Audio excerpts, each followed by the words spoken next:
महाराष्ट्राचा। नमस्कार, मी गौरी, आपण पाहत आहात संध्या लाईव्ह। सैन्य दलात नोकरीला लावण्याच्या बहाण्याने दोघांनी मिळून 22,50,000 रुपयांची फसवणूक केली आहे। 4 जणांना आर्मीचे बनावट कॉल लेटर पाठवण्यात आले। तळवडे येथील त्रिवेणी नगरमध्ये फेब्रुवारी 2019 ते 22 सप्टेंबर 2022 या कालावधीत हा प्रकार घडला आहे।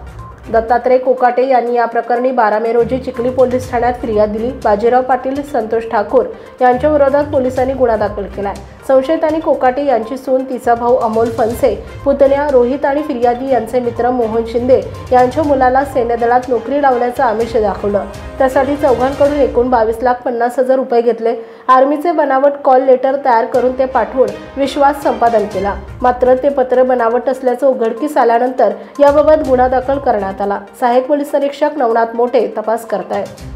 ताज्या आणि महत्त्वपूर्ण बातम्या पाहण्यासाठी आजच आमच्या संध्या लाईव्ह न्यूज चॅनलला YouTubeवर सबस्क्राइब करा आणि बेल आयकॉन प्रेस करा।